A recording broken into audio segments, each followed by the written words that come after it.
The notification came through at 11:47 p.m. on a Tuesday. A motion alert from the front hallway camera of my own condominium. I was sitting in my rental car 2 blocks away. Laptop open. Coffee going cold in the cup holder. Watching the live feed on my screen. My brother walked through the front door first, still wearing his work lanyard, laughing at something my sister-in-law said behind him. She came in next, kicking off her heels in my entryway like she'd been doing it for years. Because she had been. My mother followed them both, carrying a casserole dish covered in foil, the same one she used to bring to my apartment when she actually thought of me as her daughter. They settled into my living room, turned on my television, and started talking about renovation plans. My renovation plans. For my home, the one I bought with 7 years of savings and a mortgage I'd been paying alone since I was 24. They thought I was 3 states away, buried in a new job, too far gone to notice. They thought the apartment was just sitting there, waiting for them. They didn't know I had flown back that morning. They didn't know every room had a camera, and they didn't know what was sitting in the black folder on my passenger seat. I exhaled slowly and opened the smart home app. My name is Claire. I'm 29 years old. I work in corporate compliance for a financial firm, which is a polite way of saying I spend my days finding the exact moment a paper trail stops telling the truth. I am very good at my job. It took me almost 2 years to turn that same skill on my own family, and another year after that to understand why I'd waited so long. You tell yourself things. You tell yourself that your brother is struggling, that your parents are just trying to keep peace, that the money disappearing from your accounts is a misunderstanding, that they wouldn't. Not to you. Not really. You boil slowly. You don't feel the heat until it's too late. And then you realize you've been feeling it for years and calling it something else. My brother is 4 years older than me. Growing up, he was the charismatic one, the one teachers liked, the one who could talk his way out of anything and into anything better.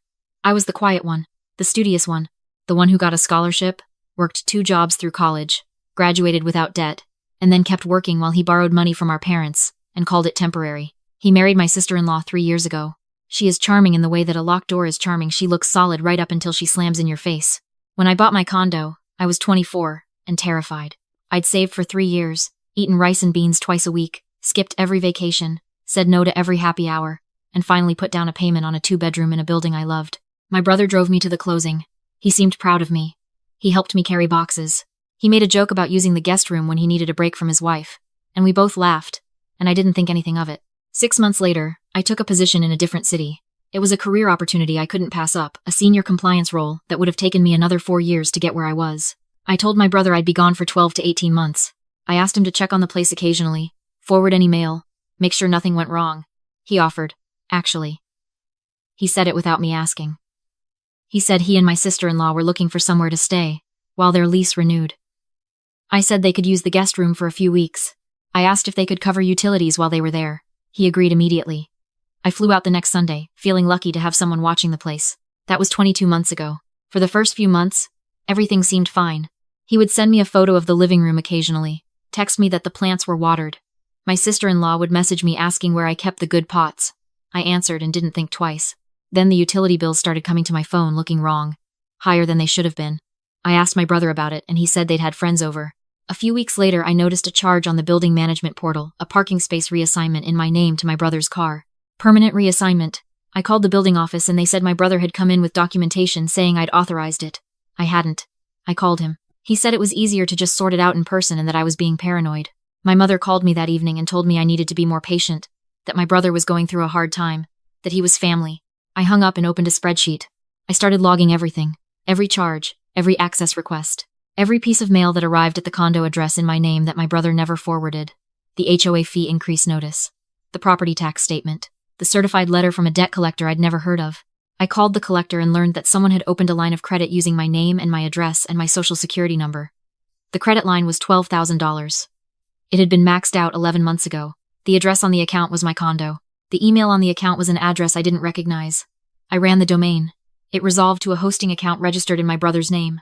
I sat with that information for a very long time. Then I ran the rest of it. I pulled my full credit report. I found 3 more accounts. A store card, a personal loan, a second credit line. Combined, $41,000 in debt opened in my name over 19 months. All while I was 3 states away building my career. All while my brother was texting me photos of my living room and telling me the plants were fine. I printed everything. I put it in a folder. Then I did what I do for a living. I kept going. I pulled the building's visitor log. I found 9 different people who had come to my unit in the past year, who weren't my brother or sister-in-law. I found records of short-term rental postings, my apartment, my photos, my furniture, listed under my sister-in-law's profile on a rental platform. She had been renting out my guest room for 18 months. For cash.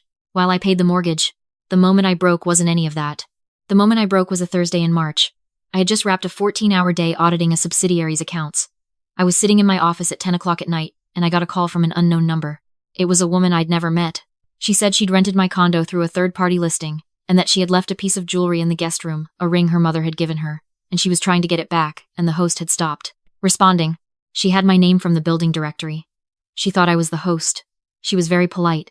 She sounded exhausted. She said she'd paid $400 for 3 nights and she just wanted her ring back. I told her I would take care of it. I sat in my empty office for a while after that. The screensaver went on. I looked at my reflection in the monitor. I thought about the way my brother had smiled at me during my closing.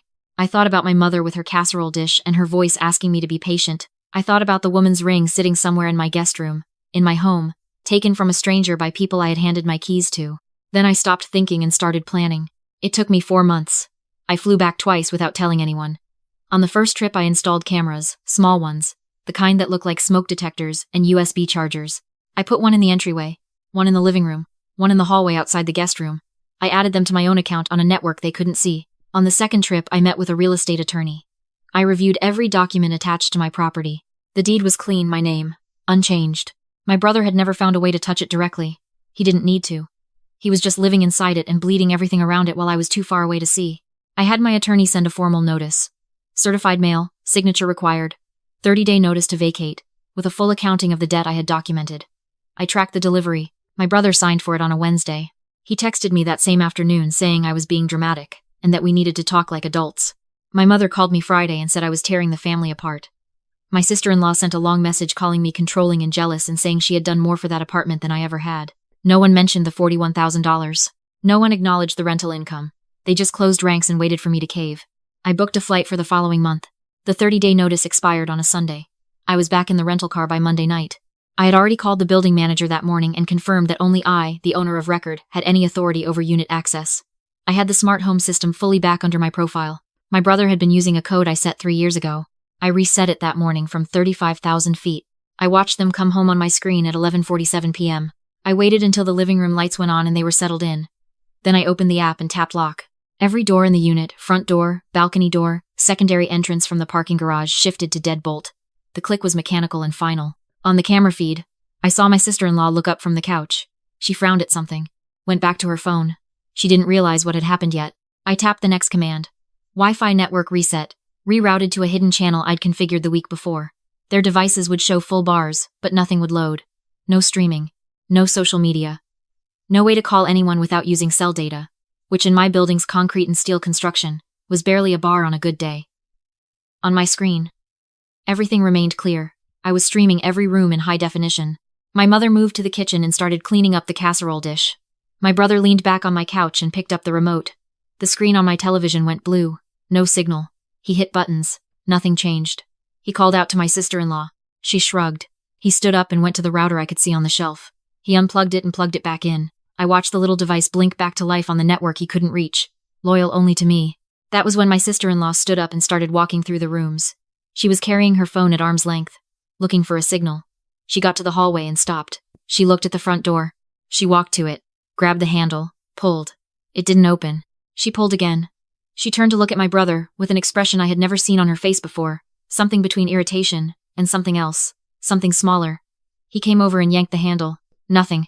He looked at the keypad. He punched in the old code. A single red flash. Wrong. He punched it again. Red again. He said something I couldn't hear. His posture changed. I turned on the police non-emergency line on my second phone and placed the call I had already scripted. I told them there were unauthorized occupants in my residence who had been served a notice to vacate 30 days ago and had not complied. I gave my name, my address, my unit number. I said I was the owner of record and I was on my way to reclaim the property. The dispatcher said they'd send someone to keep the peace. I said thank you. I started the car. By the time I parked in the building garage, my brother had found his way to the building hallway. He must have called the front desk from the intercom, because the building's after-hours attendant had let him out of the unit. That part I hadn't anticipated. And I made a note of it later, the one gap in my plan. He was standing in the lobby in his socks when I walked in from the garage entrance. He looked at me the way people look at something they expected to stay safely in the distance, like I was a weather system that had changed direction. "Claire," he said. "Don't," I said. I walked past him to the elevator. He followed me, talking the entire ride up. He said I had no right. He said the notice wasn't valid. He said I had abandoned the property. He said this was his home now. He said I was doing this because I was angry and I wasn't thinking clearly, that he had a lawyer, that I was going to regret this. I looked at the elevator doors and didn't say anything until they opened on my floor. My mother was standing in the hallway outside my unit. She had clearly called her from inside before the network dropped. She was in her coat, holding the casserole dish like it was a shield. When she saw me, she reached for that tone, the soft one. The one designed to make you feel like the problem. "Sweetheart," she said, "let's go somewhere and talk about this calmly." "I am calm," I said. "You're not yourself right now." "I'm more myself than I've been in 2 years." The elevator behind me opened again and 2 officers stepped out. One was older, one was younger, and both of them took in the scene with the careful neutrality of people who had been to 100 calls exactly like this one.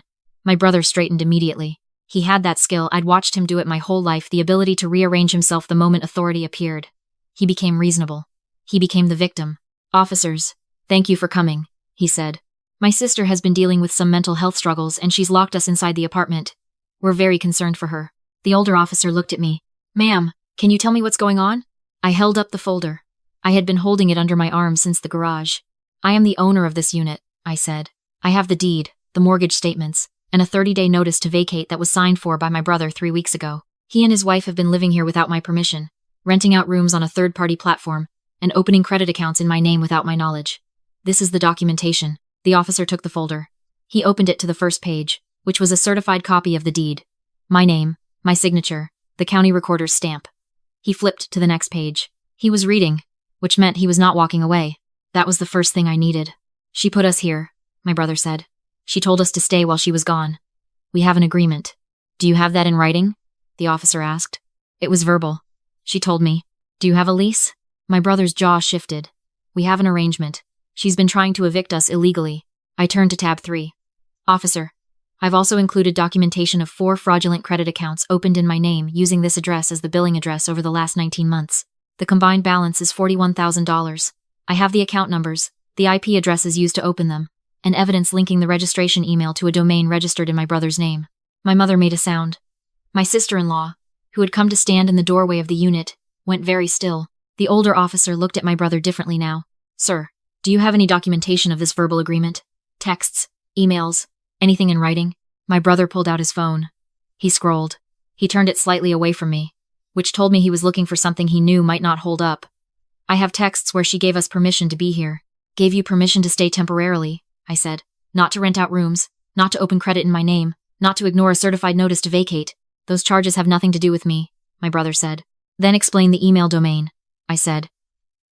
I pulled the printout from the folder and handed it to the officer. The domain registration.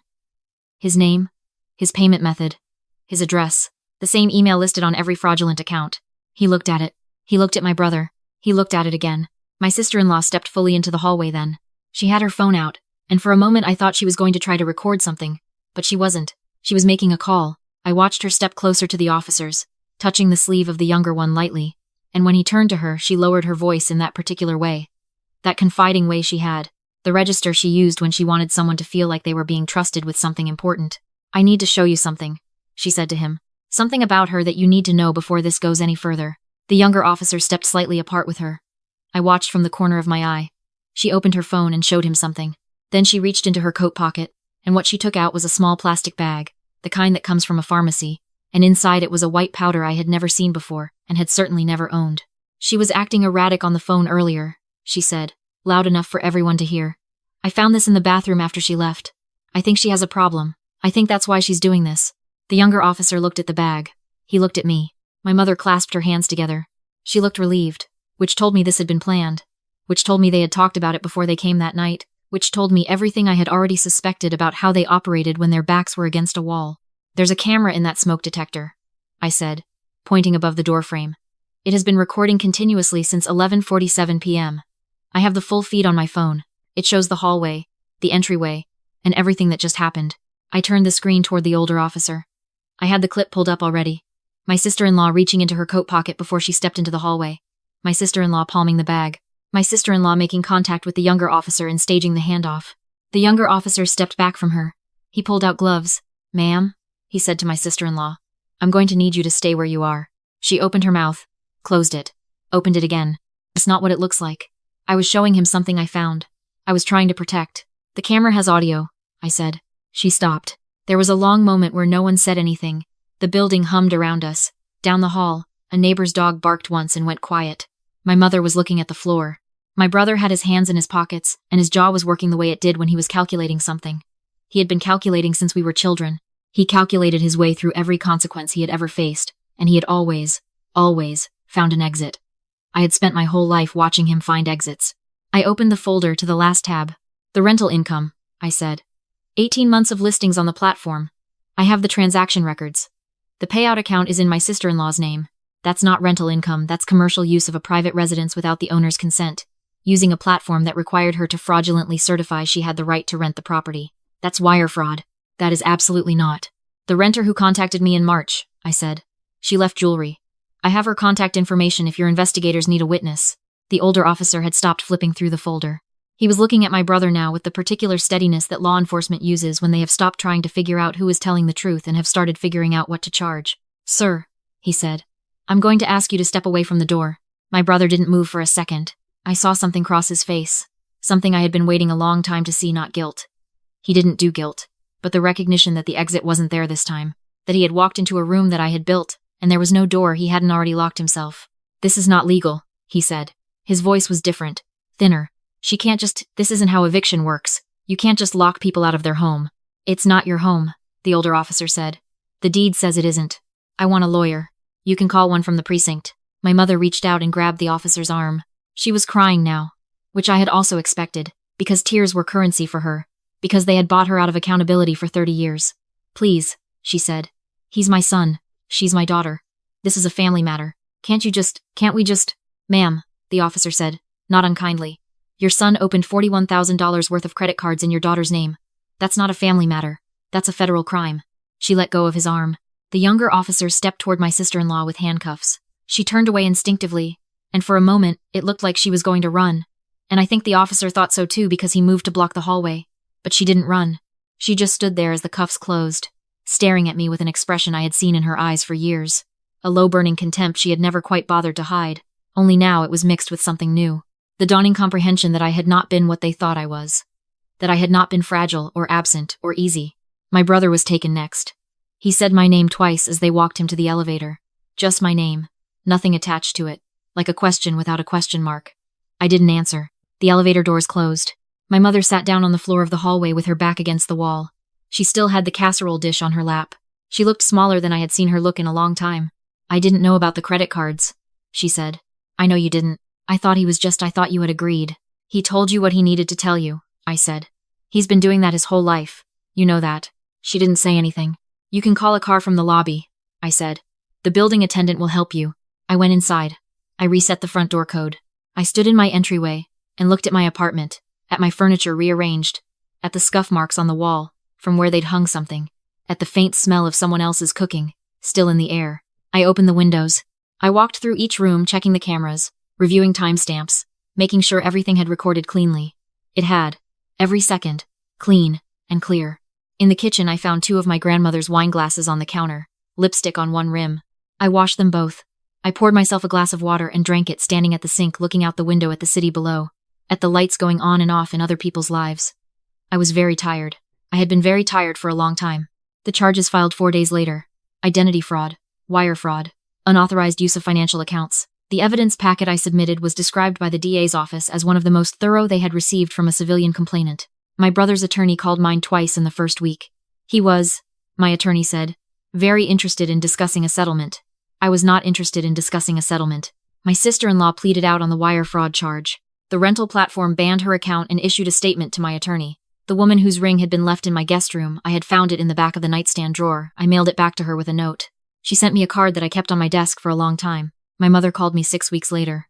She said she wanted to understand. I told her I would talk to her when she was ready to stop asking me to be patient and start asking herself what she had enabled. She said that was harsh. I said I knew. She said she loved me. I said I knew that too. We didn't talk for another month after that, but we talked, and that was something I hadn't been certain of. I repainted the entryway the following weekend. I moved my furniture back the way I'd had it. I replaced the scuffed baseboard in the hallway. I found my grandmother's casserole dish in the back of a cabinet where my sister-in-law had pushed it to make room for her own things, and I put it back on the shelf where it belonged. The $41,000 is the subject of a civil judgment. My attorney tells me collection will take time. I have time. I have documentation going back 2.5 years, and I know exactly what I'm looking at. Finding the moment a paper trail stops telling the truth is what I do. And this time, the truth was on my side from the beginning. I just had to wait long enough, and document carefully enough, and trust that the evidence would speak louder than the story they had built about me. My apartment is quiet now in the evenings. The kind of quiet that belongs to you because you earned it and defended it, and it is yours in a way that nothing anyone can say can undo. I sit by the window sometimes with a glass of wine and I look at the city, and I think about the version of myself who handed over a key and asked for nothing in return and called it family. She was not wrong to trust. She was just early in understanding what the word meant. She knows better now. And so, finally, do they.